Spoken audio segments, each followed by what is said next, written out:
एही कहानी झियो लक्ष्मीर सेठ बलदेव ठाकुर झियो थिला। लक्ष्मीर तीन भाई थिले आउ ग्रामर संस्कार थिले। तीन जन पूरा हट्टाकट्टा आउ मजबूत थिले। आउ लक्ष्मी तीन भाईर जीवन थिला। जेबे लक्ष्मीर 18 वर्ष हेला सेठ धनपति लक्ष्मीर विवाह पाई घर को पंडित को डाकिला। यजमान झीर कुंडली जो युवक सांगरे मिशुची से युवक साधारण परिवार रो। अरे साधारण परिवार रो हेला तो कौन हेला? मु तो मो झियो को मो घरे रखिबार ही अछि। आमको तो घर ज्वाई रखिबार अछि। हेले यजमान मते तो लागुनी एटा संभव बोली। ए युवक घर ज्वाई पाई राजी हबनी। तापरे धनपति सेठ रो झियो सेठ पाखकू आसे आउ ता कानरे किछि कहे। ता कथा सुनी सेठ खुशी रे झुमी उठिला। ठीक अछि पंडित बाबा, आपण विवाह प्रस्ताव आगकू बढ़ांतु। आउ किछि दिन परे लक्ष्मीर विवाह गोटे साधारण पुओ विमल सांगरे हुए। प्रथमे दुई जनकर भल थिला आउ विमल रो मां सरिता भी बहुत खुशी थिला। गोटे दिन सोइबा समय रे लक्ष्मी विमल को कहे, हाँ ए घरे ना भल सोफा अछि ना गदीदार पलंग अछि ना टीवी अछि। ए सुनिलो आमे आम बापा घर को जाई रहिबा। सेठी सब किछि अछि। नाई लक्ष्मी एबे एइटा ही तुम घर। एई घरे रहिबा पाई अभ्यास करबा को पड़िबो। से दिन ठारू लक्ष्मी छोट छोट कथा को नहीं झगड़ा करुथाई विमल सांगरे। दुई जनक मध्यरे कथा एते बढ़ी गला केबे बेला बाड़ी केबे बर्तन विमल ऊपर को लक्ष्मी फिंकी मारे। विमल ओ ए कौन तमे दुई जन काहे की एते झगड़ा करूछ?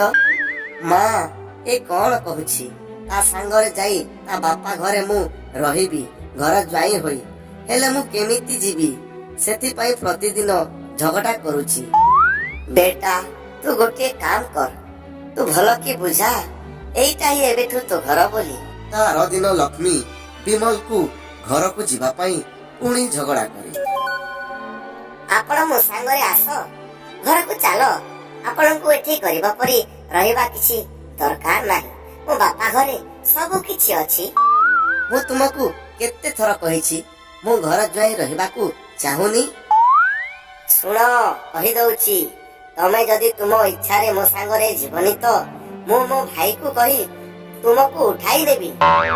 बहुर कथा सुनी सरिता को पुअर चिंता आसे। यार तो तीन भाई एते शक्तिशाली मो पुओ को कौन ना कौन करि देबे। ए मु कौन कली? ओ गरीब घर झियो बाहा करी आनिथिले कम से कम एमिति असुविधा तो होई न थांता। एबे तो बाबाजी ही मते सहाय्य करिवे। सरिता बहुत दूर गोटे बाबाजी पाखकू जाई आउ ता दुखर कथा सबू कहे। एबे आपण ही कहंतु बाबाजी मो पुओ को बंचाइबा पाई मु कौन करिबी? हे बड़ लोक माने एमिति ही हुअंती। सबु बेले छोट लोकंकु तले रखिबाकू ही चाहंती। एबे गुंफारे रहुथिबा भूतटी तुमको साहाय्य करिवो आउ तमे तम पुओकू बंचाई पारिबो। बाबाजी मते भूत एबे कोठु मिलिबो? से उत्तर दिग को मिलिबो। हेले तुमको भेटिले ताकू तुमर प्राण भी जाई पारे। मो पुओ को बंचाइबा पाई मु किछि भी करि पारे बाबा। सरिता उत्तर दिग को चली जाए आउ गुंफा को पहुंचू पहुंचू संध्या हो जाए।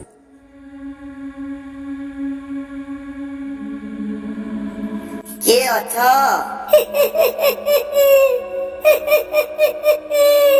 कार आदि जड़े मଣିଷ ମୋ ପାଖକୁ ଚାଲିକି ଆସିଛି।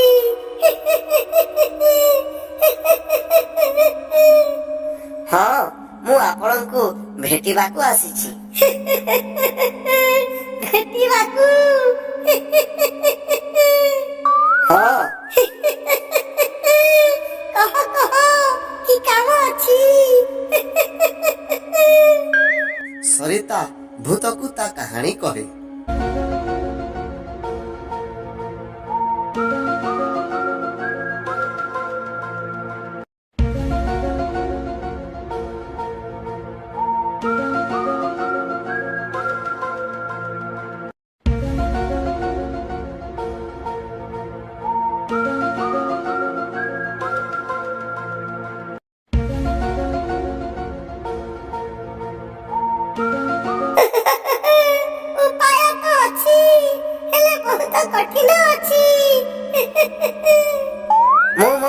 ବଞ୍ଚାଇବା ପାଇଁ ମୁଁ କିଛି ବି କରିବି।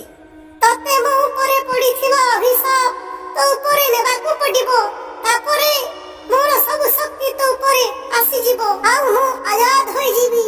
ଆଉ ତୁ ଭୂତ ବନି ଏ ଗୁମ୍ଫାରେ ରହିବୁ ଆଉ ବାହାରକୁ ବି ବାହାରି ପାରିବୁ ନାହିଁ। କାହିଁକି ନା ଭୂତ ଶକ୍ତି ରାତିରେ ହିଁ କାମ କରେ। କଣ ତତେ ଇଚ୍ଛା ଅଛି?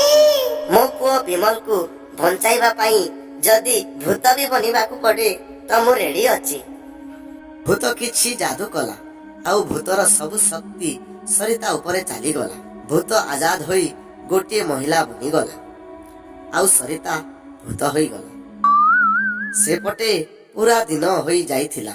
ବିମଲ ଗାଁକୁ ଯାଇ ମାକୁ ଖୋଜି ହେଲେ ମା କୋଉଠି ବି ମିଳେ ନାହିଁ। ଯେବେ ସନ୍ଧ୍ୟାରେ ଘରକୁ ଫେରେ ଲକ୍ଷ୍ମୀ ତା ଉପରେ ଝଗଡା କରିବାକୁ ଲାଗେ। ଏସବୁ ସରିତା ତା ଶକ୍ତି ବଳରେ ସେ ସବୁ କିଛି ଦେଖୁଥାଏ।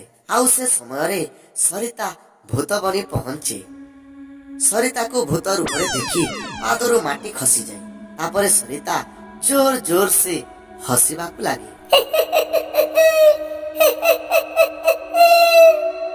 ଆଲତୁ ବାଲତୁ ଆଇବା ଲାଲତୁ, ଆଲତୁ ବାଲତୁ କାଇବା ଲାଲତୁ, ଆଲତୁ ବାଲତୁ କାଇବା ଲାଲତୁ, ଆଲତୁ ବାଲତୁ କାଇବା ଲାଲତୁ।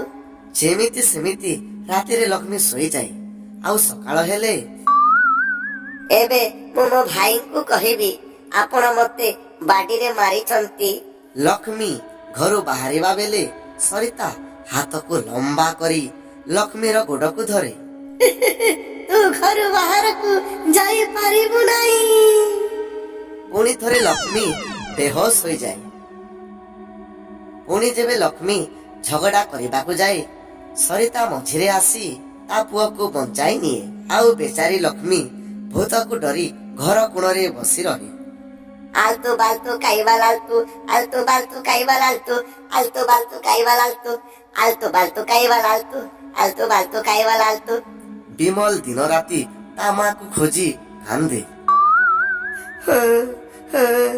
ତୁ କୋଉଠି ଅଛୁ ମା? କୁଆଡେ ଚାଲିଗଲୁ ମତେ ଛାଡି? ପୁଅ ବିମଲ ମୁଁ ଏଠି ଅଛି ତୋ ସାମ୍ନାରେ, ହେଲେ ଭୂତ ରୂପରେ। ସେ ସବୁ ଶୁଣି ବିମଲ ଡରିଯାଏ। ତୁ ଡର ନା ପୁଅ, ମୁଁ ତ ଦୁଃଖ ଦେଖି ପାରୁନଥିଲି, ସେଥିପାଇଁ ମତେ ଏସବୁ କରିବାକୁ ପଡିଲା। ଭୂତ ପଛରେ ଠିଆ ହୋଇ ଲକ୍ଷ୍ମୀ ଏସବୁ ଶୁଣୁଥିଲା। ତାପରେ ସରିତା ତା ଶକ୍ତି ବଳରେ ଘର ଉପରେ ଟେକି ରଖିଦିଏ। ଯାଉଛି, ହେଲେ ଗୋଟିଏ କଥା ମନେ ରହ, ମୋ ପୁଅକୁ ଯଦି ତୁ ଆଉ ତୋ ଘର ଲୋକ ହଇରାଣ କଲେ ମୁଁ ପୁଣି ଏଠିକି ଆସିବି। ହଁ ହଁ ମା, ହଁ ହଁ। ସେଥିପାଇଁ କହନ୍ତି ମାଠୁ ବଡ ଦୁନିଆରେ କେହି ନାହାନ୍ତି। ମା ଗୋଟିଏ ବରଦାନ। ମା ଛୁଆ ପାଇଁ କିଛି ବି କରିପାରେ। ହାୟ ଫ୍ରେଣ୍ଡ, ଆପଣଙ୍କୁ ଏହି କାହାଣୀ ନିଶ୍ଚୟ ଭଲ ଲାଗିଥିବ। କୃପା କରି ଚ୍ୟାନେଲକୁ ସବସ୍କ୍ରାଇବ କରନ୍ତୁ। ହଁ, ଆଉ ଲାଇକ୍ ସେୟାର କରିବା ଜମା ଭୁଲିବେନି। Bye bye.